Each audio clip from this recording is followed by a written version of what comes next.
ចំណេះដឹងទូទៅប្រវត្តិខេត្តឧត្តរមានជ័យ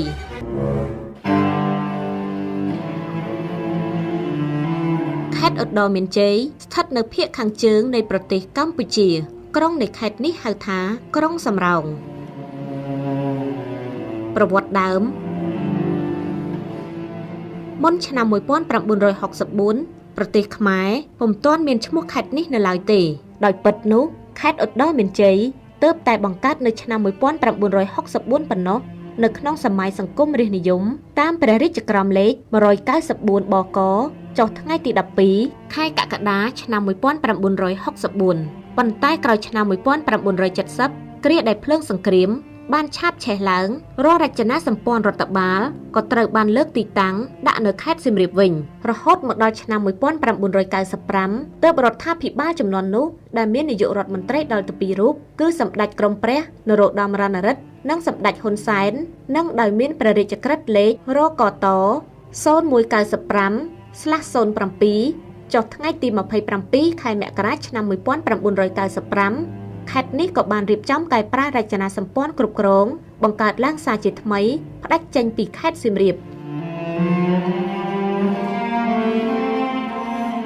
ខេត្តឧត្តរមានជ័យមានព្រំប្រទល់ខាងជើងជាប់ប្រទេសថៃខាងត្បូងជាប់នឹងខេត្តសៀមរាបខាងកើតជាប់នឹងខេត្តព្រះវិហារនិងខាងលិចជាប់ខេត្តបន្ទាយមានជ័យដើម្បីទៅខេត្តនេះគេត្រូវធ្វើដំណើរតាមផ្លូវជាតិលេខ 6A កាត់តាមខេត្តកណ្ដាលកំពង់ចាមនិងបន្តដំណើរតាមផ្លូវជាតិលេខ 6 ចំណុចបំបែកស្គុនកាត់តាមខេត្តកំពង់ធំសៀមរាបដល់ចំណុចស្រុកក្រឡាញ់នៃខេត្តសៀមរាបរួចកាត់តាមផ្លូវបំបែកឆ្ពោះទៅទិសខាងជើងតាមផ្លូវលេខ 68 ទៅកាន់ខេត្តឧត្តរមានជ័យវាមានចម្ងាយប្រមាណ439គីឡូម៉ែត្រពីទីក្រុងភ្នំពេញខេត្តឧត្តរមានជ័យមានស្រុក4និងក្រុង1គឺ1ស្រុកអន្លង់វែង2ស្រុកបន្ទាយអំពិល3ស្រុកត្រពាំងប្រាសាទ4ស្រុកចុងកាល់និង5ក្រុងសំរោងនៅក្រៅរបបខ្មែរក្រហមដួលរំលំនៅឆ្នាំ1979ខេត្តនេះគឺជាកន្លែងយោធាខ្មែរក្រហមរក្សាមូលដ្ឋានឈរជើងដ៏រឹងមាំចុងក្រោយបំផុតក្រុងរបស់ខេត្តនេះគឺអន្លង់វែងដែលមានផ្ទះចុងក្រោយបំផុតរបស់ប៉ុល ពត អតីតមេដឹកនាំរបបខ្មែរក្រហមដ៏សាហាវឃោរឃៅនោះចំណែកនៅស្រុកអន្លង់វែងតាមបណ្ដោយផ្លូវជាតិលេខ 68 ប្រហែល100គីឡូម៉ែត្រភាគខាងកើតទីរួមខេត្តឧត្តរមានជ័យមានផ្ទះរបស់អតីតមេដឹកនាំខ្មែរក្រហមម្នាក់ទៀតគឺតាម៉ុកពីឆ្នាំ1979រហូតដល់ចុងឆ្នាំ1997តំបន់នេះត្រូវបានរៀបចំនិងគ្រប់គ្រងដោយទាហានខ្មែរក្រហម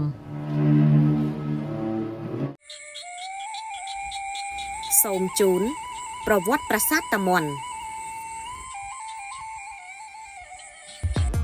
ចំណេះដឹងទូទៅប្រាសាទតាមាន់ធំជាស្ថាបត្យកម្មខ្មែរដែលកសាងឡើងនៅសតវត្សទី11ដល់ទី13ដោយព្រះបាទជ័យវរ្ម័នទី7ប្រាសាទនេះមានទីតាំងស្ថិតនៅភូមិតាមាន់សាន់ជ័យឃុំគោកមនស្រុកបន្ទាយអំពិលខេត្តឧត្តរមានជ័យ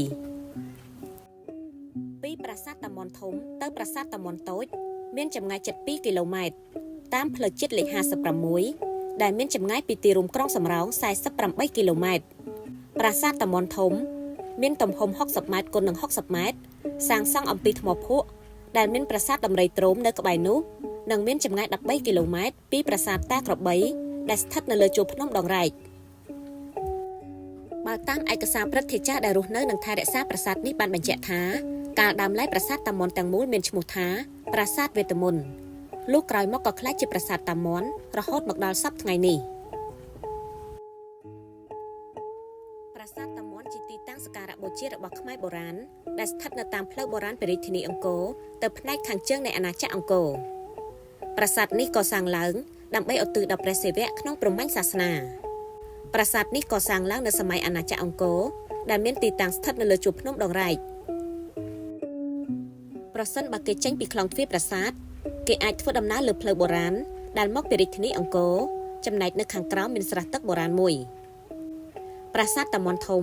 ជាប្រាសាទដែលតម្កល់ព្រះសិវលឹង្គធម្មជាតិមួយដែលមានឈ្មោះថាស្វាយ័មភូវលង្គៈដែលមានន័យថាលឹង្គដែលកើតឡើងដោយខ្លួនឯង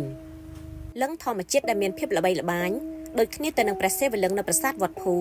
នៅក្នុងទឹកដីប្រទេសលាវនាពេលបច្ចុប្បន្នដែរលក្ខណៈពិសេសមួយទៀតរបស់ប្រាសាទតាមាន់ធំគឺជាការតម្រង់ទិសនៃប្រាសាទ